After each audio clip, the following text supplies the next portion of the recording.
성경 보겠습니다. 마가복음 7장 14절입니다. 마가복음 7장 14절. 우리 교재는 성경강론 14권 7175페이지에 본문이 있습니다. 참조하셔도 됩니다. 제가 읽겠습니다. 무리를 다시 불러 이르시되 너희는 다 내 말을 듣고 깨달으라. 무엇이든지 밖에서 사람에게로 들어가는 것은 능히 사람을 더럽게 하지 못하되 사람 안에서 나오는 것이 사람을 더럽게 하는 것이니라 하시고 무리를 떠나 집으로 들어가시니 제자들이 그 비유를 묻자온대 예수께서 이르시되 너희도 이렇게 깨달음이 없느냐. 무엇이든지 밖에서 들어가는 것이 능히 사람을 더럽게 하지 못함을 알지 못하느냐. 이는 마음에 들어가지 아니하고 배에 들어가 뒤로 나감이니라 하심으로 모든 식물을 깨끗하다 하셨느니라. 또 가라사대 사람에게서 나오는 그것이 사람을 더럽게 하느니라.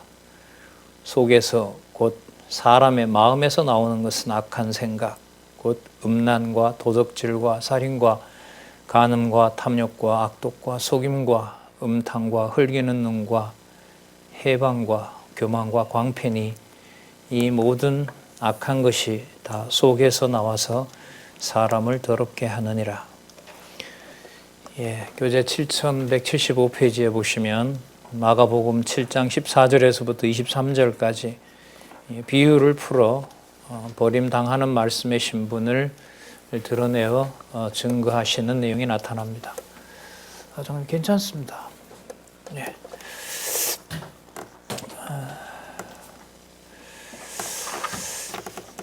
여러분 우리 잠시 이 마가복음 지금 가는 방향을 잡고요. 살펴보도록 그렇게 하겠습니다.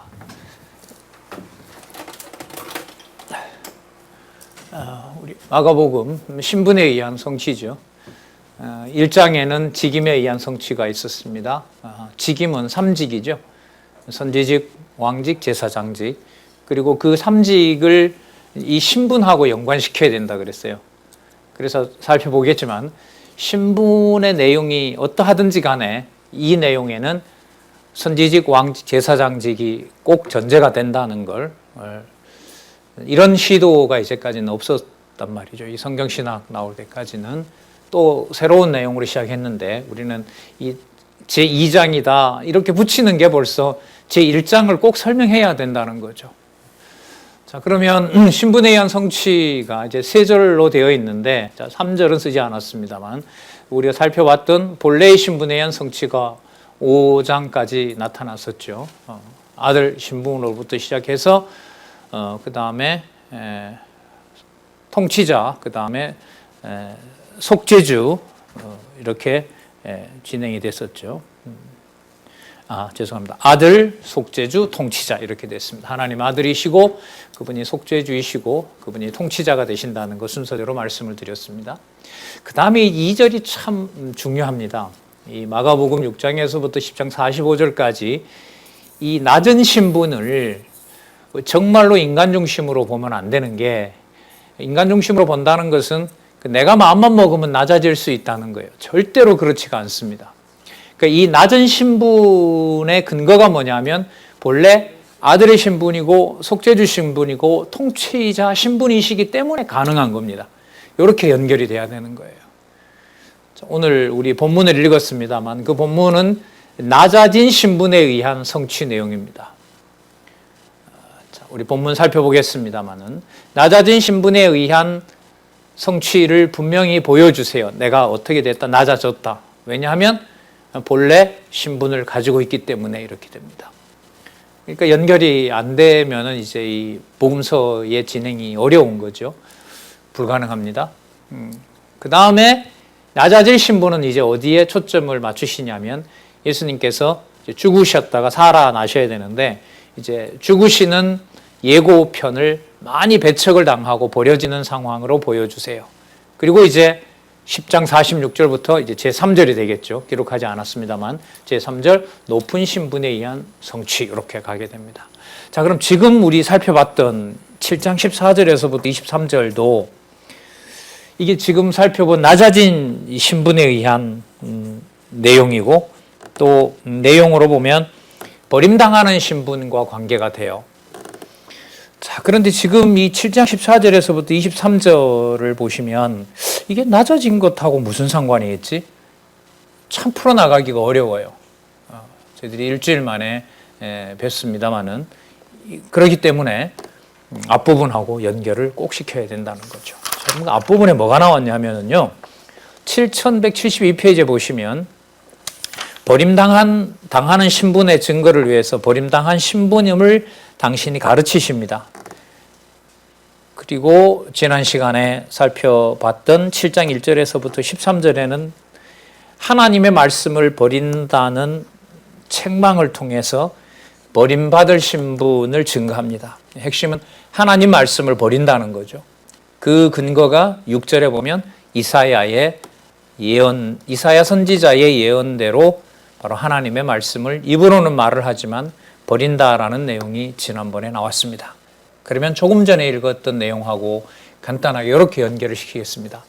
그럼 이사야서에 하나님의 말씀을 버린다라는 약속이 되어 있고 그걸 이루셨단 말이에요. 지금 이루시고 계시는데 그 이루시는 것의 근거가 뭐냐 하면 제가 근거라는 말을 썼는데 왜 그렇게 버릴 수밖에 없느냐. 이건 예수님밖에 모르세요. 본인이 낮아진 신분으로 오셔서 말씀하시지 않으면 이건 알 수가 없는 거예요. 자, 바로 넘어가겠습니다. 7장 21절부터 보시면 자, 속에서 곧 사람의 마음에서 나오는 것은 무슨 생각이라? 악한 생각이라고 합니다. 그러면 이게 무엇의 이유가 되냐면 예수님 구약의 이사야 선지자가 입술로는 하나님을 경배하지만 버렸다 그랬잖아요. 그럼 그 속이 선하다는 거예요? 악하다는 거예요? 악하다는 거죠. 그럼 우리가 질문을 하나 하면 연결이 되겠죠. 그 속에 뭐가 들어있는데요? 예수님이 이래 물을까?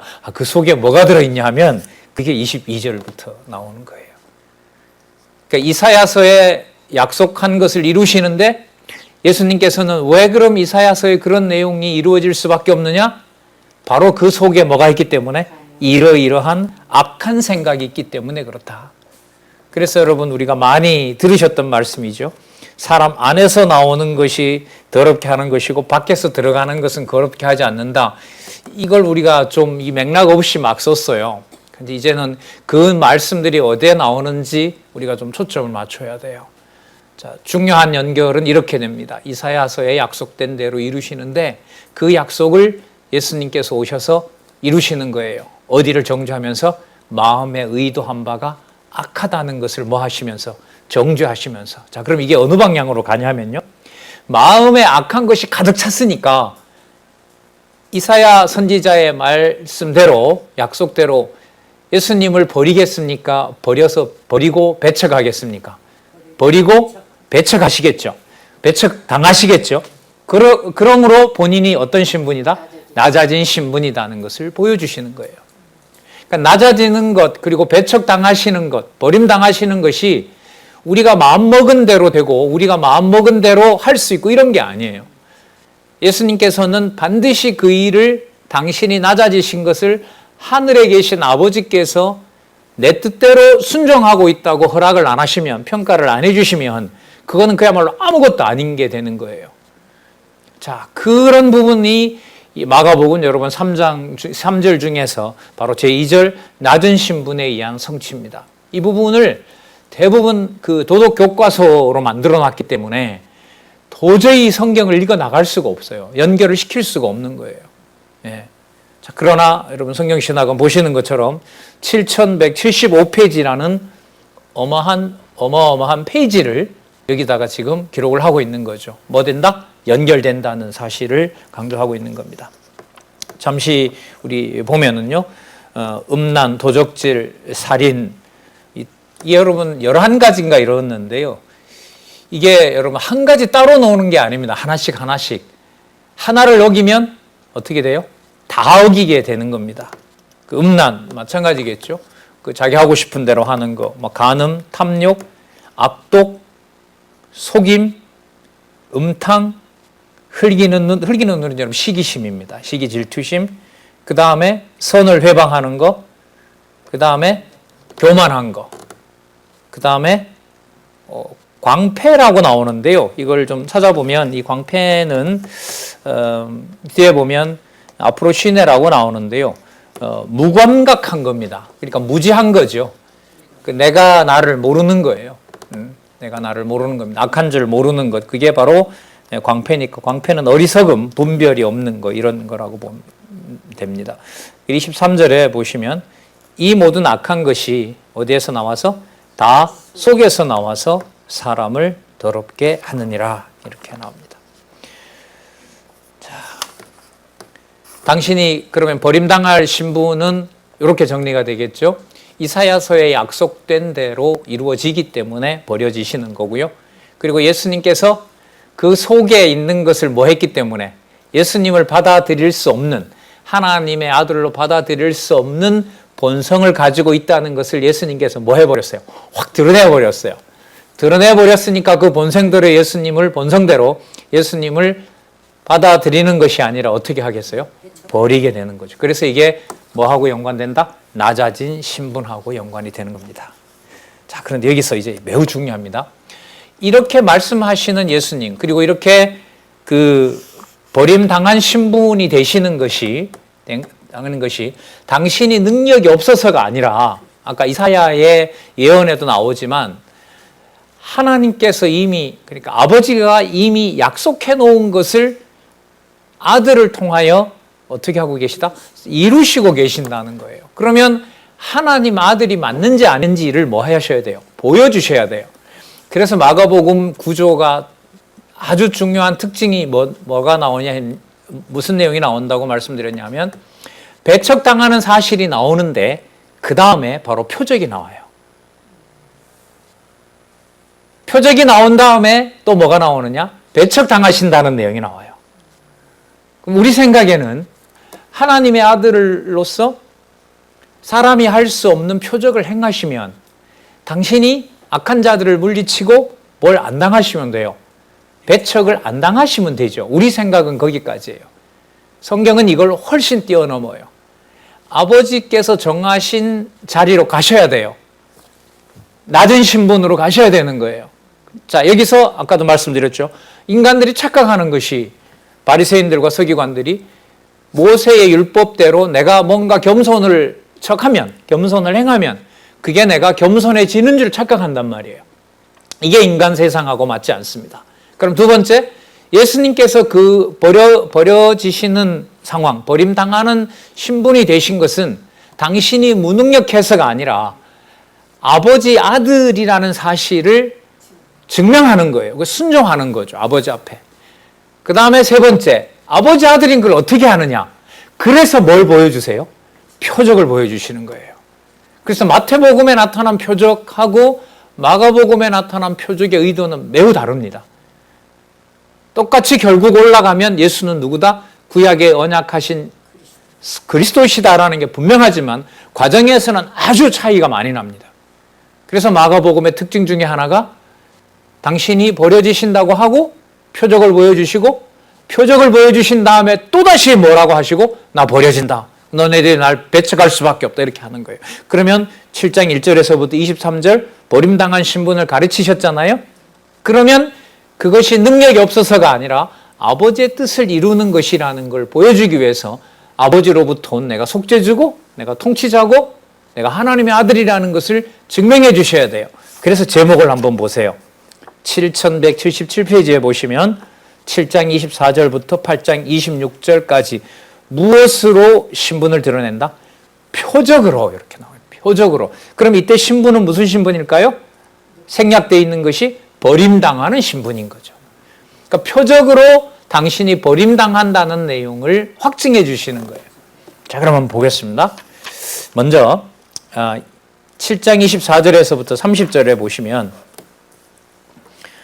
헬라인이죠. 헬라인의 그 여인의 어린 딸의 귀신을 쫓아내는 표적을 보여주심으로 당신이 버려지실 신분을 알려주시는 겁니다. 자, 두로 지방으로 가셨어요. 한 집에 들어갔는데 24절 뒷부분 보세요. 한 집에 들어가 아무도 모르게 하시리 하나 뭐 하실 수가 없다? 숨길 수 없더라. 여러분 마가복음에 특히 내용이 많이 나온다고 말씀드렸죠. 이게 마가복음 구조를 이해하는 것에 매우 중요한 배경이 됩니다. 그러니까 예수님은 하나님의 아들로 온 신분이기 때문에 당신이 드러내시면 당신이 당신의 능력을 드러내시면 될까요? 안 될까요? 안 돼요. 누구 이름이 높아지셔야 돼요? 아버지의 이름이 높아지셔야 돼요. 자, 그런데 두 번째, 당신이 온 것이 숨겨져야 될까요? 세상에 드러나야 될까요? 드러나셔야죠. 구약에 언약하신 대로 당신이 세상에 메시아로 온 것이 드러나야 될 거 아니에요. 그러다 보니 마가복음에는 이 두 가지 내용이 어떻게 같이 나타나냐면 당신은 숨기시려고 하고 누구를 생각해서 당신 이름이 아닌 누구 이름이 드러나야 되니까 아버지의 이름이 드러나야 되니까 당신은 자꾸 숨으시려고 해요. 그런데 구약에 의하면 메시아가 온 것은 유대인뿐만 아니라 모든 세상에 어떻게 되어야 됩니까? 알려야 되겠죠. 그러니까 숨으시려고 하는 것은 아버지의 아들의 신분이라는 것을 강조하는 거고요. 드러내시는 것은 당신이 그냥 숨어버리면 하나님의 아들로 온지 어떻게 알아요, 사람들이? 그러면 남들이 상상할 수도 없는 말씀을 가르치기도 하시고 뭐도 보여주세요.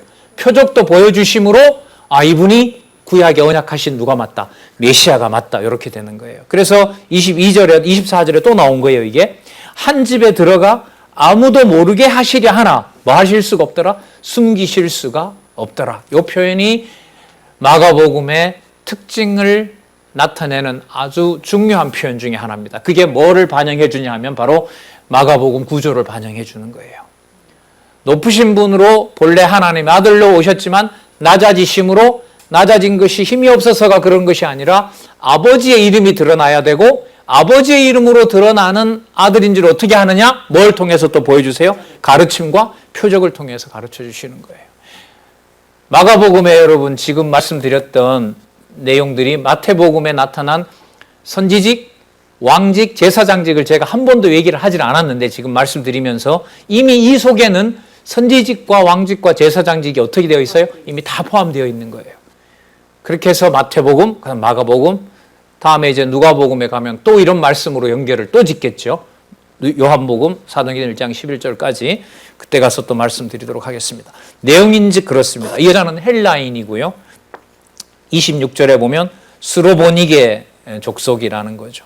그야말로 그 이방 여인입니다. 예수님이 이미 다 알고 계시죠. 이 사람의 딸이 이제 귀신에 들렸습니다. 고쳐달라고 그래요, 예수님 보고. 그런데 예수님께서 뭐라고 하시냐면 27절에 예수께서 이르시되 자녀로 먼저 배불리 먹게 할지니 자녀의 떡을 취하여 예수님 표현 과격하죠. 뭐라고 규정해버려요? 개들이라고. 여러분 앞부분에 그 마음의 악한 생각에서부터 나오는 것은 여러분 어떻게 보면 바리새인들과 유대인들이거든요. 의롭다고 하면서도 그 속에 악한 것이 물론 이방인에게도 해당되죠. 근데 지금 뒤에 나오는 이방 여인의 본성은 어떻게 규정을 해보니 악하고 모고가 아니라 아예 사람 취급을 안 하세요. 뭐라고 해버리세요? 예수님이 사람 인격을 이렇게 무시해도 돼요? 이런 것도 물고 늘어지면은요, 참 설명하기가 난감해요. 예수님이 이 세상을 구원하러 오시려, 물론 뭐 나중에 구원해 주시긴 하지만은요, 예수님의 규정은 앞부분에는 악한 생각을 가진 피조물이다라고 얘기를 했는데 이방 여인에 대해서는 아예 어디에도 넣지 않아요? 사람에게도 넣지 않고 개들이라고 정죄를 해버리는 거예요. 근데 아까 그 유대인들 같은 경우에는 그렇게 해서 뭐 한다? 나를 버릴 수 없는 자라는 것을 정죄해버리고요. 지금은 짐승으로 개로 정죄한 그 여자에게는 뭘 보여주세요? 예수가 그리스도인 것을 보여주세요. 이게 여러분 어떻게 한평행선이 될 수 있어요? 이걸 지금 연결해 놓은 거예요, 성경신학이. 자, 그럼 한번 볼까요? 자녀의 떡을 취하여 개들에게 던짐이 마땅치 아니하니라. 여자의 대답 놀랍죠? 맞습니다. 주여 올소이다마는 상 아래 개들도 아이들의 먹던 부스러기를 먹나이다. 앞부분하고 연결시켜 볼까요? 유대인들의 마음이 아까 악하다고 하지 않았습니까? 물론 장소는 다릅니다만 연결을 좀 시켜보면. 그럼 유대인들이 악해서 당신을 뭐 할 거 아닙니까? 버릴 거 아닙니까? 그럼 버린 것은 누가 먹어도 되지 않습니까? 개가 먹어도 되는 거 아닙니까? 여러분, 이런 논리가 팡 터져버리면 이 진짜 온몸에 이 전율이 오거든요. 그럼 제가 철학을 전공했잖아요. 철학의 핵심은 여러분 휴머니즘이거든요. 인본주의예요. 이 우주 모든 만물이 그 인간을 뭐라 부르냐면 소우주라 부르잖아요. 사지백체 수억 개의 세포들이 움직이는 것이 바로 뭐예요? 우주가 움직이는 원리라는 거예요. 그래서 가장 소중한 게 소우주, 작은 우주, 그게 바로 사람의 몸뚱아리고 바로 이게 생각이라는 거예요. 그런 구조와 그런 이념을 추구하다가 개들로 규정되고, 우린 유대인이 아니니까요. 개들로 규정되고 그걸 부스러기나 받아먹는 종자로서 내가 기뻐해야 된다. 이건 굉장히 자존심 상하는 거예요. 그래서 여러분 진짜 학문이 많고 지식이 체계적이면요, 성경 신학은 체계적으로 받아들이기가 굉장히 어렵습니다. 오히려 차라리 백지인 상태에서 우리 보고 비난하잖아요. 박 강사는 애들 머리를 이렇게 벌리고 거기다가 막 갖다 쑤셔 넣는다고 그렇게 비난했잖아요. 제가 반박을 그렇게도 했었어요. 그래서 나는 그렇게 했다고 말은 할 수 있는데 그렇게 막 받아들여 먹는 학생은 아직 못 봐서 내가 좀 아쉽다. 좀 나오고 난 다음에 좀 오해라도 받았으면 좋겠다 이렇게 했는데, 진짜 그 체계를 바꿀 수가 없어요. 이게 복음이라 하더라도 두 번째 또 반발이 생겨요. 우리가 이런 존재밖에 안 돼? 유대인 자기네들이 뭐라고? 그러니까 말로 이해하는 것하고 말씀을 들었을 때 속에서 생기는 감정이 유대인들이 악한 감정이 나나 다를 바가 없어요. 없더라고요. 이게. 자, 약간 본론에서 벗어났는데요. 자, 다시 돌아올게요. 상아래 개들도 아이들이 먹던 부스러기를 먹습니다. 자, 29절 예수께서 가라사대 이 말을 하였으니, 그러니까 이 말이라는 것은 뭐냐 하면 상아래 개들도 부스러기는 먹는다라고 하는 거, 그거. 그 말은 이 말을 하였으니 말은 받아 먹을 만한 자격이 있다. 좀 쉽게 말씀드리면 그런 거겠죠. 이 말을 하였으니 돌아가라. 귀신이 내 딸에게서 나갔느니라. 그러면 여러분 아까 연결이 되죠. 유대인들이 그렇게 속에서부터 악해서 버림으로 누가 받아먹는다? 이방인이 받아먹는다. 기가 막힌 연결이 나잖아요. 그러면 유대인들이 버리려면 이방인이 먹는다는 말은 누가 반드시 버리는 일이 벌어져요? 유대인이 반드시 버리는 일이 벌어지는 거예요. 그러니까 또 그러니까 어떻게 또 맞아 들어가죠? 무슨 신분? 낮아진 신분이 맞네요. 낮아진 신분이 맞아요. 그 낮아짐의 정점으로 향하여 이제 갈 겁니다. 낮아질 신분, 예수님 십자가에 죽으시는 거. 그러니까 이렇게 되는 거죠. 왜 아까 그 본성에 대한 그 정죄 다음에 스로보닉의 여자가, 헬라인 스로보닉의 여자가 개로 비유되는 자기의 신세임에도 불구하고 자기 딸의 귀신 들린 데서부터 고침을 받았는지, 그 연결성이 중요한 겁니다. 연결성이 중요해요. 이것은 여러분 마가복음이라는 큰 틀을 놓고 본문의 핵심 내용들을 쭉 생각해 보는 거죠. 그러니까 본문을 펴보면 이게 무슨 사건 나오는구나 어느 정도 알잖아요. 그렇지. 여기 보면 헬라인 스로보닉의 족속의 여인이 나오는 거지. 귀신 들린 딸을 고쳐준 거였어. 개들도 먹을 수가 있다고 그래. 그런데 앞부분에 보면 유대인들을 이미 정죄하셨지. 정죄하셨다는 말은 그게 버린다는 얘기구나. 예수님 반드시 버려진다는 거. 이 정도 감만 가지고 보면 성경은 성경대로 보시면 돼요. 그러다가 낱말이 어렵거나 그 내용의 풀이가 필요하거나 이러면 여러분 사전과 같은 강론집 보면 되는 거고요. 여러분 그 다음 내용이 궁금하시죠? 자, 그러면 궁금한 것을 풀어나가는 핵심은 연결고리에 있거든요. 조금 전에 이방인인 여인, 개 같은 이 여인도 뭘 먹는다? 부스러기를 먹는다는 것은 뭐 하신다는 거죠? 버려진다는 얘기죠. 그러면 여러분 이방인들에게 약속을 해주신다는 것은 그 자체가 유대인들이 반드시 뭐 한다는 확증이에요? 버린다는 확증인 거죠. 그럼 한번 보자고요. 7180페이지에 가보시기 바랍니다. 귀먹고 어눌함을 고친 표적으로 신분을 드러내어 증거한다. 여러분, 그럼 어떤 신분일까요? 지금 이 위로 올라가면 제목이 무슨 신분이죠? 낮아진 신분과 관련되는 거죠. 자, 그럼 한번 보도록 할까요? 31절. 예수께서 다시 두로 지경에서 나와 시돈을 지나고 데가볼리 지경으로 통과하여 갈릴리 호수에 이르시매, 이방 지역을 예수님이 다니신 거예요. 아까 두로와 시돈 지방. 그러니까 예루살렘으로 보면 북쪽 지역에 있는 옛날 12지파로 보면 제일 꼭대기에 있는 스불론과 납달리 그 지경에 예수님께서 다니시면서 당신이 하나님의 아들이심을 증거하시는 거죠. 메시아임을 증거하시는 거예요.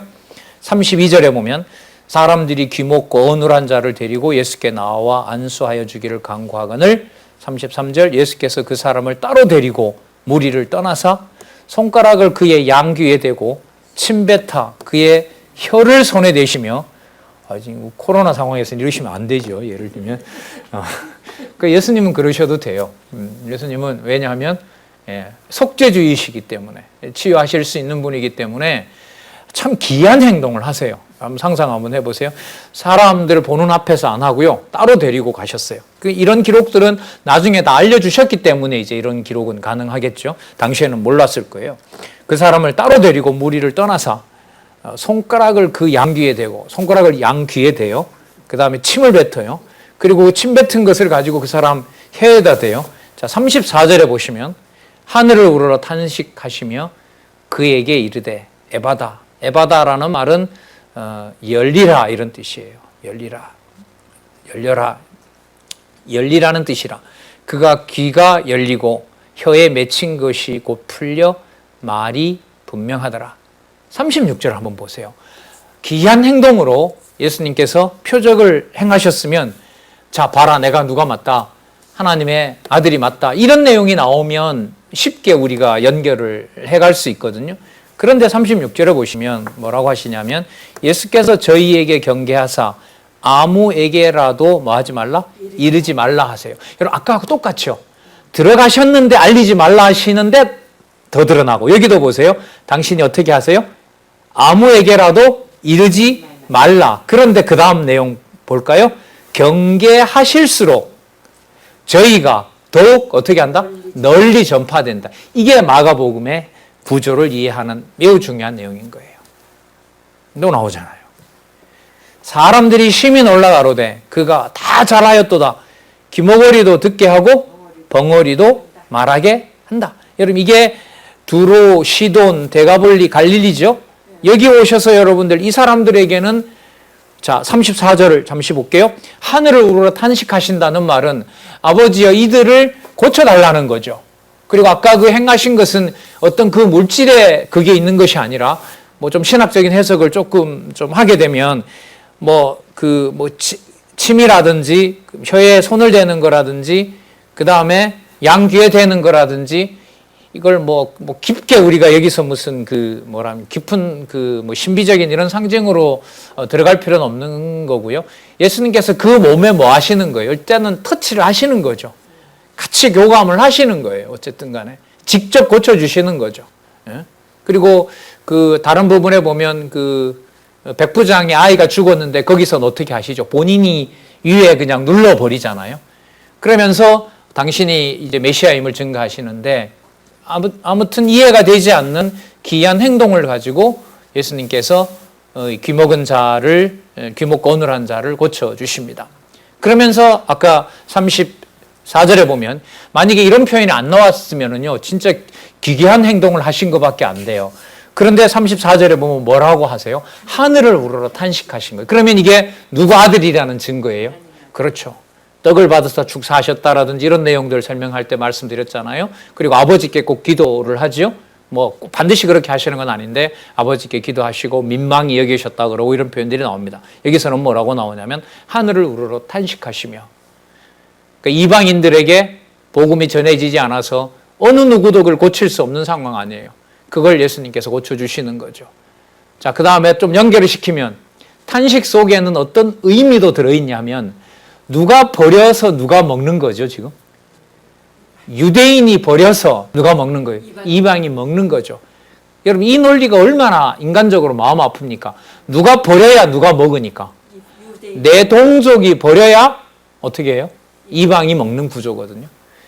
나중에 로마서 9장 가면 한 장이 바로 이 고민을 사도 바울로 하여금 고민하게 하죠. 그러니까 유대인이 자기를 뭐 해야? 빨리빨리 쫓아내야 자기가 복음을 어디에도 전할 수 있는 거예요. 이방에 전할 수 있는 거죠. 그래서 제가 비유를 들었잖아요. 우리 애가 안 먹어서 친구들을 초청을 했는데 손자가 그래서 친구들 데려오면 우리 손자도 좀 약한 손자도 잘 먹고 이렇게 친구들을 같이 잘 먹으면 좋겠는데 친구들 데려오니까 얘가 더 안 먹어요. 그러니까 우리 애가 안 먹는 양을 누가 점점 더 먹어요? 온 애들이 점점 먹게 돼요. 그걸 만약에 할머니 입장에서 할아버지 경우에서 생각해 보면 속상한 정도가 아니죠. 이렇게까지 방법이 안 통하냐 아마 한탄하실 거예요. 진짜 걔가 아프고 이런 상황이라면. 그래서 예수님이 지금 하시는 말씀의 큰 맥락으로 보면 당신이 낮은 신분에 오셨다는 것을 확증하기 위해서 반드시 누구는 버려야 되는 거고 유대인이 버려야 되고 그 버린 그것이 누구에게로? 이방인에게 간다는 거죠. 이방인에 간다는 거예요. 탄식하셨다는 것을 우리가 좀 의미를 부여하면 아까 읽어온 내용을 좀 연결을 시키기 위해서 속에 있는 내용까지 아예 정죄해서 그 속까지 다 드러내서 유대인은 반드시 예수님을 뭐하게? 버리게. 속에 온갖 악한 생각들이 아까 들어있으니까요. 받아들일 수가 없는 거죠. 그런데 반면에 인간 취급도 못하던 헬라 여인은 개의 신분이 되어서 받아들이고 그리고 그런 이방인들이 예수님을 두로나 시동이나 데가볼리나 갈릴리에서 받아들이게 되고 그 말은 반드시 뭐 해주셔야 된다? 버려지셔야 된다. 자, 그러면요. 그 다음 내용을 미리 좀 말씀을 드리고 볼게요. 그 다음에 여러분 칠병이어 표적이 나오거든요. 칠병이어 표적에서도 뭐가 드러나야 될까요? 낮아진 신분, 버려지는 말씀이 이해가 돼야 된단 말이죠. 여기도 버림당하는 신분 내용이 여기에 나와야 돼요. 자, 상황 설명을 읽지 않고 잠시 드릴게요. 열심히 말씀 듣다가 사흘이나 지났어요. 예수님이 능력이 없어서 사흘을 지났을까요? 의도적으로 사흘을 끌어갔을까요? 의도적으로 사흘을 끌어가셨을 거예요. 배부를 때 줘버리면 효과도 없고 하니까 좀 무서운 얘기지만 자, 사흘이 지났습니다. 3절에 보시면 여러분 그 오병이어 표적은요 우리 마태복음에서 지나왔는데 제자들이 먼저 보고를 해요. 예수님 이들이 먹을 것이 지금 사흘이나 굶었는데 몹시 배고프입니다. 근데 지금 이 칠병이어에 보시면은요 누가 먼저 나서시냐 하면 예수님께서 먼저 나서세요. 제자들이 보고한 게 아니고요. 좀 특징이 있어요. 2절에 보시면 내가 무리를 불쌍히 여기노라 저희가 나와 함께 있은지 이미 사흘임에 먹을 것이 없도다. 3절 그럼 본인이 바로 주시면 될 텐데 자 만일 내가 저희를 굶겨 집으로 보내면 길에서 기진하리라. 그 중에는 멀리서 온 사람도 있느니라. 제자들이 대답하되 이 광야에서 어디서 떡을 얻어 이 사람들을 배부르게 할 수 있습니까? 속으로 그렇게 했죠. 차라리 이곳으로 데려오지 말고 시내에서 하시지. 뭐하러 광야까지 이렇게 그럼 데려오십니까? 5절에 풀어가십니다. 예수께서 물으시되 떡 몇 개가 있느냐? 7입니다. 무리를 명하여 땅 위에 앉게 해라. 떡 7개를 가지고 뭐 하시고? 축사하시고. 여러분 아까 침뱉어 고치실 때도 어떻게 하셨다 그랬죠? 하늘을 우러러 탄식하시고. 이 표현이 꼭 들어가요. 이게 아무것도 아닌 것 같은데 저는 좀 의미가 있다고 봅니다. 마가복음에 나타난 제목이 뭐와 연관해서 신분과 관계해서 누구의 아들이심을? 하나님의 아들이심을. 이게 굉장히 중요합니다.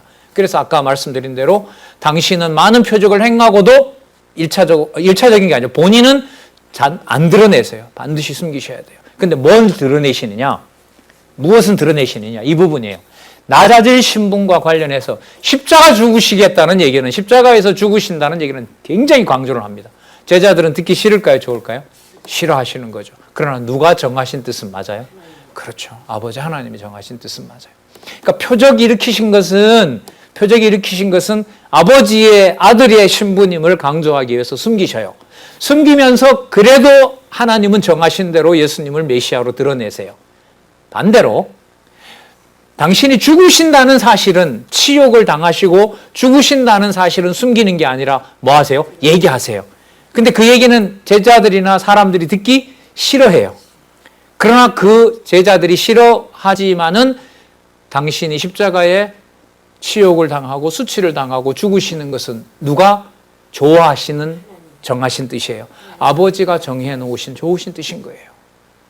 자, 그 내용들이 나타납니다. 자, 7절에 또 보시면 작은 생선 2마리가 있는데 축복하시고 이것도 그 앞에 놓게 하시니. 자, 물론 여러분 이 백성들은 대부분 이방인들이죠. 자, 여러분 8절 한번 보시기 바랍니다. 배불리 먹고 남은 조각 7광주리를 거두었으며 사람은 약 4,000명이었더라. 여러분 아까 그 헬라 여인이 예수님께서 나는 내 자녀를 위해서 왔다. 나는 이스라엘을 위해서 왔다. 이런 말씀하셨잖아요. 그죠? 나는 자녀들에게만 떡을 준다. 이랬는데 아까 그 여인이 뭐라 그랬냐면 상아래 개들도 아이들이 먹던 뭘 먹습니다. 찌끄리기가 뭐예요? 보세요. 부스러기. 예, 부스러기를 먹습니다. 이건 거잖아요. 그러니까 유대인들이 버린 것을 이방인들이 먹게 되는 구조고 그 다음에 반드시 예수님은 어떻게 된다? 버려지신다는 거잖아요. 그럼 여러분 칠병이어 사건에서도 보시면 이방인들이 충분히 먹었죠. 먹고 또 뭐가 남았어요? 먹고 남은 조각 7광주리가 있는 거예요. 그럼 이방인들에게도 뭐 한다는 거예요? 풍성하게 먹게 하신다는 거죠. 그러면 이 말이 점점 누가 버려줘야 누구의 풍성함이 생겨요? 유대인이 반드시 버려야 많은 이방인들이 먹게 되는 일이 벌어지는 거예요. 따라서 이분은 어떤 신분으로 오셨다? 낮아진 신분으로 오셨다. 이렇게 되는 거예요. 아까 여러분 부스러기, 여기서는 남은 광주리, 이게 낮아질 신분에 대한 반드시 누가 버릴 속에서부터 악한 정죄를 받은 유대인들이 버리게 될 것에 대한 그 내용을 여기서 이방인들의 배부르는 사건으로 말씀을 해주고 있는 겁니다. 여러분, 그럼 이런 광경을 바리새인들과 그 유대인들에게는 이런 일들이 더해가면 더해갈수록, 그러니까 이방인들이 풍성해지는 것이 더해지면 더해질수록 그것을 보고 유대인들은 점점 더 믿어야 될까요? 점점 더 악해져야 될까요? 악해져야겠죠. 그 내용이 다음에 나와요. 참 이상하죠, 구조가. 재밌죠. 그 유대인들을 정죄하고 이방인의 배를 불리고 이방인에게 풍성하게 먹여주시고 점점 더 누구를 악하게 만들고 바리새인들을 악하게 만들고 반드시 그래서 뭐 해주셔야 되는 낮아진 신분에 가셔서 그것을 버려지시는 그리고 배척당하는 일로 이루시는 것을 예수님 준비하고 계시는 겁니다. 자, 그럼 볼게요. 바리새인이 와서 표적을 구합니다. 예수님께서 버림을 당하시려면 표적을 보여주셔야 돼요. 표적을 안 보여주고 더 악하게 만들어야 돼요. 표적을 안 보여주고 악하게 만들어줘야죠. 점점 더 믿지 못하게 해야죠. 자, 그 다음 보시기 바랍니다. 8장 11절 바리새인들이 나와서 예수께 힐난하며 그를 시험하여 하늘로서 오는 표적을 구하거늘. 여러분 아까 따라온 이방인들은 요구하지도 않았는데 뭐 해주셨고 떡을 주셨는데 지금은 바리새인들은 와서 우리가 보는 앞에서 한번 다시 해봐라라고 했는데 그거는 안 들어주세요. 왜 안 들어주실까요? 뭐 해주셔야 되니까? 버림받으셔야 되니까. 12절에 보시면 예수께서 마음속에 깊이 탄식하시며 가라사대 어찌하여 이 세대가 표적을 구하느냐. 내가 진실로 너희에게 이르노니 이 세대에게 표적을 주시지 아니하리라. 좀 주시죠. 그래서 좀 좋게 지내시죠. 아니요. 그건 아버지 뜻이 아니거든. 아까 읽어왔던 그 마음에서 나오는 악한 생각들과 지금 다시 바리새인들을 그 속에 악한 생각을 뭐 해버리는 거죠? 더 드러내버리는 거죠. 진짜 너희들이 악한 생각을 가진 자라는 것을 표적을 보여주지 않음으로 더 뭐해지는 거예요. 악해지는 거죠. 그 사건 사이에 누가 아까 풍성해졌죠? 이방인들이 풍성해졌죠. 그러니까 본인이 낮아진 신분으로 가시는 것을 확증해주고 계신 거예요, 이게.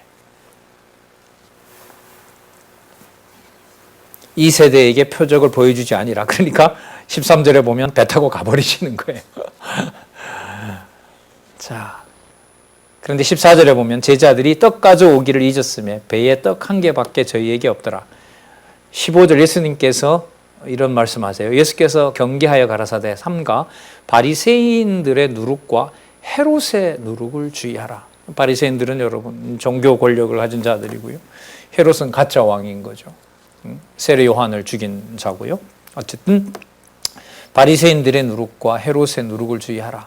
근데 제자들은 마음속에 떡을 안 가져왔다 이거밖에 없으니까 그 떡을 바리새인과 헤롯이 먹나? 뭐 이런 참 우리가 볼 때는 참 조금은 이해가 되지만은 예수님의 말씀의 기준으로 보면 전혀 어울리지 않는. 그래 여러분 이것도 좀 웃기는 내용이긴 한데요. 이렇게 아까 그 바리새인들도 그렇고 제자들도 그렇고 사람의 상식으로는 예수님이 하나님의 아들로 오신 것을 이해할 수 있다 없다? 없어요. 없다는 말은 뭐 해지신다는 것과 관계가 있어요? 이해할 수 없으니까 뭐 해버리냐? 버리는 거죠. 버리는 거예요. 나중에 제자들도 물론 다 버리게 되죠. 17절에 보면 예수께서 아시고 이르시되 너희가 어찌 떡이 없음으로 의논하느냐?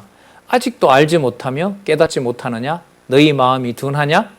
너희가 눈이 있어도 보지 못하며 귀가 있어도 듣지 못하느냐? 또 기억하지 못하느냐? 19절 내가 떡 5개를 5,000명을 떼어줄 때에 조각 몇 바구니를 거두었느냐? 가로되 12이니이다. 20절 또 7개를 4,000명에게 떼어줄 때에 조각 몇 광주리를 거두었느냐? 가로되 7이니이다. 21절 가라사대 아직도 깨닫지 못하느냐? 상황이 떠오르시죠. 예수님이 상당히 짜증내시는 거예요. 5,000명도 먹였고 7,000명도 먹였는데 아직도 먹은 떡만 그렇게 보이느냐? 바로 자 여기서요 정리가 필요하죠. 그 떡이 이방인에게 풍성해지도록 하기 위해서 5,000명 떡 같은 경우에는 유대인들도 봤을 수 있겠죠. 5,000명 떡은 그래도 여러분 표적으로 세상에 드러났어요. 그런데 그 표적을 보고 유대인들은 깨닫게 해요? 깨닫지 못하게 해요? 깨닫지 못하게 합니다. 그래서 예수님을 어떻게 해요? 버리게 해버립니다. 버린 결과 아까 7,000명이나 먹는 이방인이 풍성해지는 일이 생기는 거죠. 그러면 예수님이 여기서 아직도 깨닫지 못하느냐라고 하는 이 말씀 속에는 이방인의 풍성을 위해서 유대인이 버리는 것처럼 나는 반드시 뭐 하게 된다? 버려진다는 거죠. 버려진다는 거예요. 그래서 여러분 조금 지나면 예수님께서 서서히 이제 어떤 말씀을 시작하시느냐? 나 예루살렘 올라가서 죽는다 이런 말 하세요. 이렇게 정리를 하신 다음에 반드시 유대인들이 버리게 되어 있다는 것을 알려주신 다음에 그 다음에 이제 당신이 십자가에 죽으신다는 얘기를 이제 서서히 하시는 겁니다. 그러나 여러분 아까 또 나오는 거예요. 표적을 통하여 당신이 유대인들에게는 버려지는 자가 되지만 당신이 버려지는 것이 아버지의 정하신 뜻대로 되는 거기 때문에 또 이렇게 책망하거나 유대인들을 버린 다음에 반드시 이방인들에게는 뭘 보여주신다? 표적을 또 보여주세요. 그러면 이렇게 책망이 끝났잖아요. 유대인들을 책망하고 제자들도 지금 책망을 받은 거잖아요. 그러면 누구에게 다시 또 표적을 보여줄까요? 아버지의 능력으로 온 아들임을 보여주기 위해서 유대인들에게는 닫아버리지만 누구에게는 또 표적을 보여줄까요? 이방 사람들에게는 또 표적을 보여주는 겁니다. 넘겨보시기 바랍니다. 22절에 보시면 지명이 나오죠. 어디의 이름에 라고 나옵니다. 베세다기 갈릴리 여러분 제일 북쪽입니다. 갈릴리 바다가 이렇게 호수가 있는데 제일 북쪽 지대라고 얘기를 합니다. 거기 가니까 소경 하나를 사람들이 데려왔어요. 23절에 보면 눈에 침을 뱉어서 그에게 안수하시고 물어봐요. 너 뭐 보이느냐? 예, 나무 같은 것들이 보입니다. 뭐 사람들이라는 건데 나무처럼 보입니다. 자, 25절 이에 그 눈에 다시 안수함에 저가 주목하여 보더니 나아서 만물을 밝히 보는지라. 예수께서 그 사람을 집으로 보내시며 가라사대 여기 또 나와요. 마을에도 들어가지 말라 하시니라. 그러면 우리 단순한 생각으로는 아니 숨기시려면 아예 안 보여주시면 되지 이게 아니란 말이에요. 당신이 하나님의 아들로 온 것은 분명히 증명을 하세요. 뭘 통하여? 표적을 통하여. 그러나 누구 이름이 드러나면 안 돼요? 자기 이름이 드러나면 안 돼요. 왜? 자기 이름이 드러나면 유대인들처럼 그 성정이 자기가 위대하고 자기가 크다는 것을 알리는 자들하고 똑같아진단 말이죠. 그러면 예수님은 하나님 아들이 아닌 거예요. 그러니까 예수님은 유대인들이 드러내는 것에 반대해서 철저히 자기를 어떻게 하세요? 숨기도록 얘기를 하시는 거예요. 가서 예수님 자랑할까 봐. 그럼 누구 이름이 더 드러나질 않아요? 아버지 이름이 드러나지 않는단 말이죠. 그래서 또 나오잖아요. 마을에도 들어가지 말라 하시더라. 그러나 대부분 보면 마을에 이 사람들이 들어가죠. 들어가서 어떻게 하세요? 예수님 얘기를 쫙 하게 돼요. 그것 역시도 또 누구 뜻이 이루어지는 거죠? 하나님의 뜻이 이방인들에게 전해진다는 것이 이루어지는 거예요. 몇 번 말씀드렸죠. 이 마가복음에서 저는 이 본문으로 들어가서 공부할 때 이게 어려웠었어요.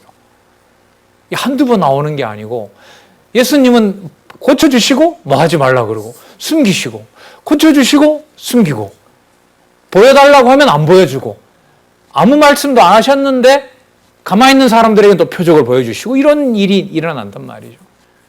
도대체 이게 신분하고 뭔 상관이 있지?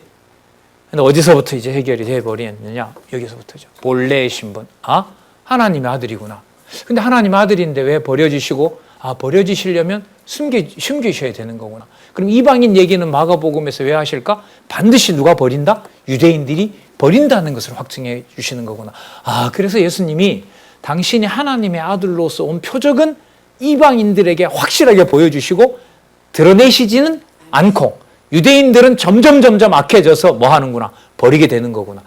예수님이 하나님 아들의 신분이 맞고 이분이 아버지의 뜻을 순종한 낮은 자리에 가신 것이고 이분이 따라서 아버지 우편에 높은 자리에 가시는 거구나. 이게 여러분 마가복음 16장 19절에 가면 나오죠. 아버지 보좌 우편에 앉으니라. 마가복음 1장 1절은 어떻게 시작하죠? 하나님의 아들 예수 그리스도 복음의 시작이라. 맨 끝절에 뭐가 나오죠? 20절이 끝이지만 그 앞에 19절에 하나님의 보좌 우편에 앉으시니라. 그럼 뭐로 시작해서 뭐로 끝나죠? 아버지 아들의 신분으로 시작해서 아버지 아들의 신분으로 높아지신 걸로 마가복음 구조가 탁 짜여지는 거예요. 성경을 읽지 말라고 하셔도 읽으실 수밖에 없을 것 같아요.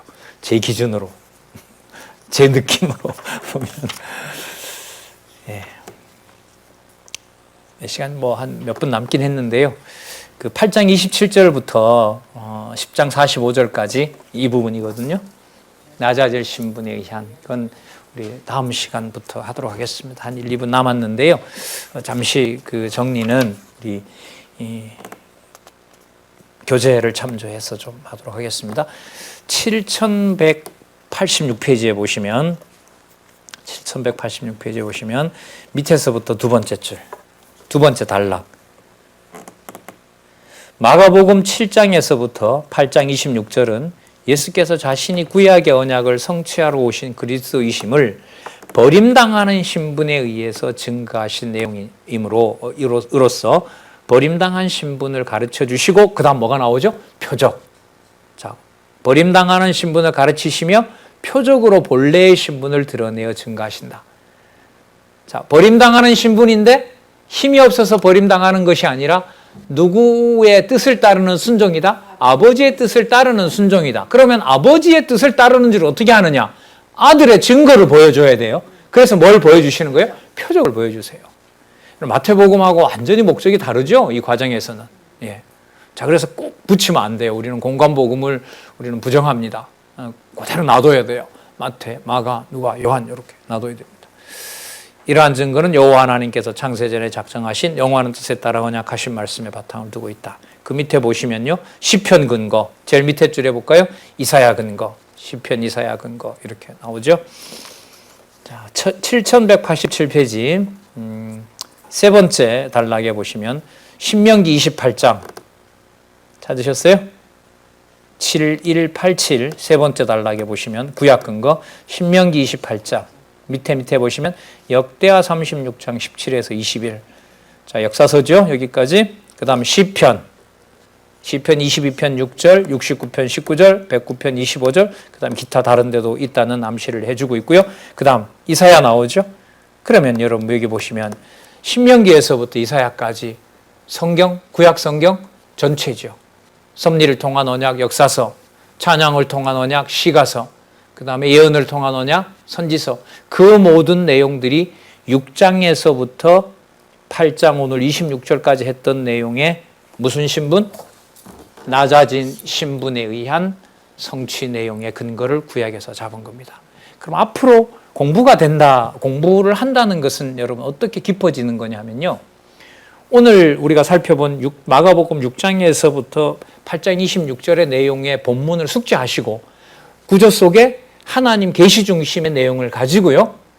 아까 소개했던 대로 섭리를 통한 언약, 창세기에서부터 에스더까지를 읽어나가면 오늘 여기서 구조로 확인한 마가복음의 신분 중심의 내용들을, 그리스도의 신분을 중심으로 한 내용들이 구약 성경을 읽을 때마다 어떻게 돼요? 이게 기억이 나요. 기억이 납니다. 그러면 말로만 한 권이다라는 것이 아니라 머릿속에서 창세기부터 계시록까지가 뭐 하게 되는 거죠? 한 권으로 묶이는 거예요, 이게. 묶여요. 이건 시간이 좀 필요해요. 그리고 무조건 읽는다고 되는 게 아니에요.